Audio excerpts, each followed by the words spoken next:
ఏం జరుగుతుందో తెలియదు కానీ రోజుకొక జనసేన పార్టీకి సంబంధించి ఎమ్మెల్యే ఎంపీ చుట్టూ అవినీతి బాగోతాలు బయటపడుతూ ఉన్నాయి.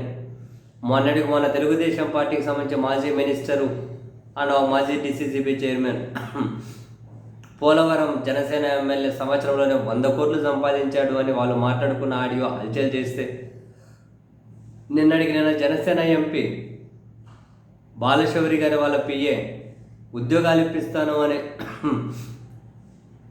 చాలామంది దగ్గర డబ్బులు తీసుకొని తిరిగి ఉద్యోగం లేదు, తిరిగి డబ్బు లేదు. అందుకని జనసేన ఎంపీ ఆఫీస్ని నిన్న మూకుమ్మడిగా ముట్టడించడాన్ని మనం చూసాం. తాజాగా మరో జనసేన ఎమ్మెల్యే రాజానగరం బత్తుల బలరామకృష్ణ ఏనే స్కూల్ పిల్లలకు ఉచితంగా హరిహర వీరమల సినిమా టికెట్లు చూపెడతా, ఫ్రీ టికెట్ రండి ప్రమోషన్ చేసిన ఆయన రాజానగరం బలరామకృష్ణ. ఆయన మనుషులు వాళ్ళట ఆ వర్గం కలవచెర్ల గ్రామంలో అట ఏకంగా పోలవరం కాలువ గట్టుపై, అంటే పోలవరము కాలువ గట్టు ఉంటుంది కదా, కాలువ గట్టునే తవ్వేసినారట. పోలవరము కాలువ గట్టు ఉంటుంది కదా, గట్టునే తవ్వేసినారట. గొప్పోళ్ళే గట్టునే తవ్వేశారని జనాలకు విసిగెత్తిపోయిందట. రోజు ఇదే పని చేస్తున్నారు. రాత్రిపూట కుప్పలు లారీలు వస్తున్నాయి, తోలకపోతున్నాయి, రోడ్లన్నీ ధ్వంసము, లారీల కింద జనాలు చనిపోతున్నారు, ప్రమాదాలు జరుగుతున్నాయి, యాక్సిడెంట్లు జరిగిపోతున్నాయి, మొత్తం రోడ్లు ధ్వంసం అయిపోతున్నాయి అని చెప్పి కుప్పలు జనానికి విసుగుపోయి ఇంకా రాత్రి ఏకంగా కనుక లారీలను అడ్డుకున్నారట. అట్లా 100 లారీలను పైగా అడ్డగించారట.